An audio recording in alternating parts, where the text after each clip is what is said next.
Қайырлы күн, ханымдар. Есімім Әсел Мырзашқызы, кәсіби психологпын. Сіздерге алдымен осы сабаққа келіп, уақытыңызды бөліп, өзіңізге көңіл бөлгеніңізге мың алғыс айтқым келіп тұр. Бұл техника күйеуіңді кешіру техникасы деп аталады. Күйеуге шыққан кез келген әйелде уақыт өте келе қандай да бір күйеуіне претензиялары, реніштері, обидалары болады. Адам болған соң ешкім идеальный болып өмірге келген жоқ, иә? Мүмкін шынымен де күйеуіңіз сізді ренжітті, измена жасады, ұрды, соқты, өте қиын ситуациялар болды, иә? Ал мүмкін просто күйеуіңізбен қарым-қатынасыңызды дұрыстағыңыз келеді, еще лучше, одан да күштірек болғанын қалау үшін келдіңіз. Бұл техника жалпы күйеумен қарым-қатынасты нығайту үшін, күйеуге деген претензия, обиданы жіберу үшін арналған. Ол үшін өзіңізге жағдай жасап алыңыз. Тыныш, ешкім мазаламайтын бөлмеге кіріп, есіңізді жауып, ыңғайланып отырып алыңыз. Отырыңыз или наушник киіп жатсаңыз да болады. Жағдай жасап алдыңыз деп ойлаймын, ал енді көзіңізді жұмыңыз, терең демалыңыз. Мұрынмен ауаны полностью жұтып, ауызбен шығарыңыз.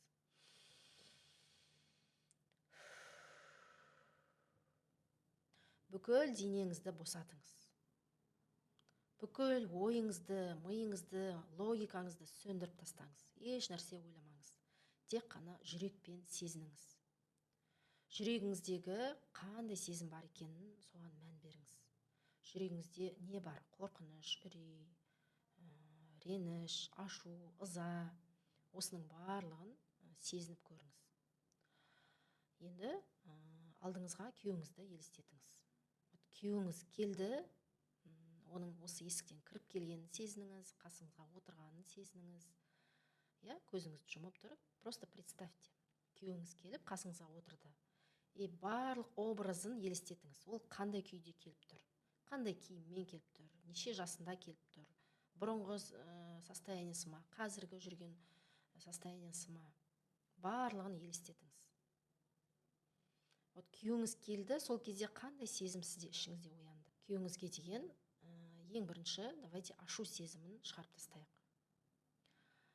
Күйеуіңізге айтыңыз, мен саған ашулымын. Ешқандай ашу болмаса да айтып көріңіз. Себебі айтқан кезде мида уже запрос кетеді, сіз оған ашуланған кездер, ситуациялар есіңізге түсе бастайды. Атын атаңыз, әдетте қалай атайсыз айтып, мен саған қатты ашулымын деңіз. Дауыстап айту өте маңызды, қыздар. Бұл техника через проговаривание, то есть айту арқылы өзіңіздің денеңізден босату техникасы. Өте мощный, эффективный техника. Не үшін ашулы екеніңізді толықтай айтыңыз. Прям есіңізге автоматом түсе береді барлығы. Барлығын кезекпе-кезек айтып шығыңыз. 10-15 минут өзіңізге осы уақыт бөліп айтыңыз. Мен саған осы үшін ашулымын, сен баяғыда бүйттің, сөйттің. Барлығын видеоны паузаға қойып айтып алыңыз. Жақсы, айттыңыз деген ойдамын. Енді екінші сезім бізде реніш сезімі. Ішіңіздегі реніш сезімін сезініңіз. Ол реніш сіздің денеңіздің қай жерінде тұр? Сезініңізші. Жүрегіңізде ма, мына кеуде тұсыңызда ма, ішіңізде болуы мүмкін. Мүмкін тамағыңызда қандай да бір қысым болуы мүмкін, узелок сияқты. Ренішті қай жерде сезініп тұрсыз? Кеудеңізде, жүрегіңізде дауыстап айтыңыз. Енді тағы да күйеуіңізге қарап айтыңыз. Мен саған қатты ренжулімін. Тағы да сізге ренжіген ситуациялар есіңізге түсе бастайды. Соларды дауыстап, асықпай тағы да 10-15 минут айтып шығыңыз. Мен саған қатты ренжулімін. Сен маған бүйттің, сөйттің, мен сен ондайды күтпеп едім. Сен мұндай кезде маған өтірік айтып кеттің. Сен сол кезде бүйткен екенсің, сол жерде болған екенсің. Деп барлығын дауыстап айтып шығыңыз. Ерінбеңіз, қыздар. Видеоны паузаға қойып, 10-15 минут ренішіңізді білдірдіңіз. Енді тағы да терең демалыңыз. Вдох-выдох и денеңізді сезініңіз. Почувствуйте свое тело. Біздің тело еш нәрсені ұмытпайды, Тело помнит все. Денеңізде тағы қандай қысым, қай жерде сезініп тұр? Тағы да жүрегіңізде бір нәрсе бар сияқты ма? Тамағыңыз қысып тұрған сияқты ма? Кеудеңізде әлі де тас сияқты ауыр жүк бар сияқты ма? Осыны сезіңіз. Егер де бар болатын болса, значит әлі де айтылмаған сөздер қалып қойды. до конца тағы да бір 10 минут айтыңыз. Жалпы обида деген не? Обида деген ол көңіліне қатты тиіп қалатын сөздер, іс-әрекеттер, иә. Обида ол біздің кез келген денемізде блок болып қалыптасады да, біздің бүткіл жолымызды жабады. Жолымызды жабады, ризығымыздың кемуіне әсер етеді, энергиямыздың түсуіне әсер етеді. Жалпы айтқанда бақытты болуымызға кедергі келтіреді. Обиданы өзімізден босату, жіберу өте маңызды. Сіз кешірмесеңіз де, кешірсеңіз де, ол адамға бәрібір, оның еш нәрсесі кетпейді. Ал ол сізге зиян. Сіз өзіңіз үшін кешіру керексіз. Осыны түсініп алыңыз. Жақсы, 10-15 минут ренішіңізді жеткіздіңіз, терең демалдыңыз. Енді күйеуіңіздің түріне қараңыз. И тыңдаңыз, ол не айтып жатыр. Ода да күшті жауаптар келеді. Кешірші деуі мүмкін. Мен оны қалаған жоқпын, мен білмей қалдым. Оправданиясы болады, міндетті түрде оны тыңдаңыз. Ол үшін шешім шығармаңыз. Ол олай айтпайды, кешір деп айтпайды деп айтпаңыз. Кәдімгі мимен сендіріңіз, даже елестетіңіз, как будто ол сізден кешірім сұрап жатыр, как будто ол өкініп жатыр, қиналып жатыр. Осыны елестетіп, өзіңізге сіңдіріңіз бойыңызға. Қабылдаңыз.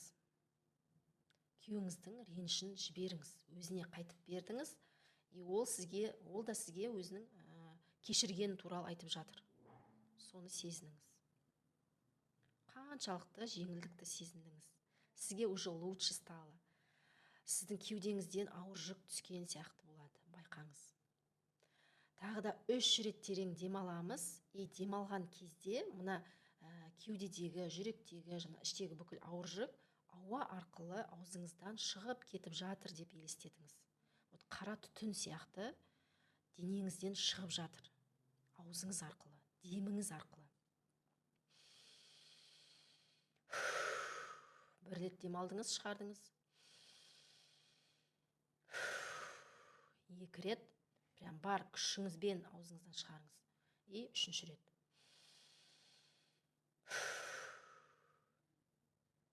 Енді өзіңізді тыңдаңыз. Жүрегіңізде тыныштық, миыңызда тыныштық, рахат сезімі келіп жатыр ма?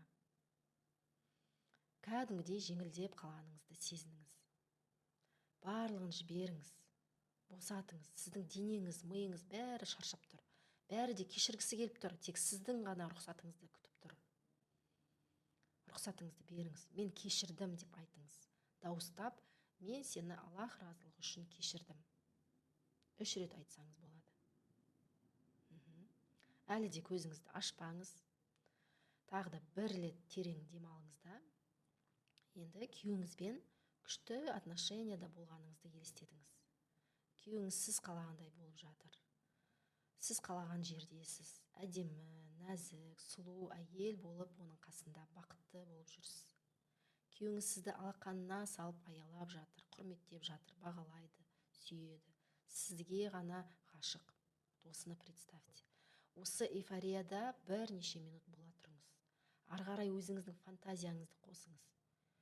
Мүмкін екеуіңіз бір басқа шетелде қыдырып жүрсіздер. Мүмкін ауылдық жерде бір күшті табиғат аясында демалып жатырсыз. Мүмкін әдемі ресторанда отырсыз. Күйеуіңіздің көзіне қарап, тағы да оған ғашық екеніңізді білдіріңіз. Оның да сізге ғашық екенін сезініңіз. Барлығы сіз ойлағандай, сіз қалағандай болып жатыр. Осы кереметтілікті, осы сезімді проживать етіңіз, почувствуйте, наслаждайтесь этим моментом. Осы картинаны миыңызға сендіріңіз. Ал сіздерге қайырлы білім болсын, пайдалы болдым деген ниеттемін. Ал егер сізде шынымен де өте қатты ауыр ситуация болатын болса, күйеуіңізбен прям қатты шиеленіскен отношения болатын болса, міндетті түрде жеке терапияма келіңіз.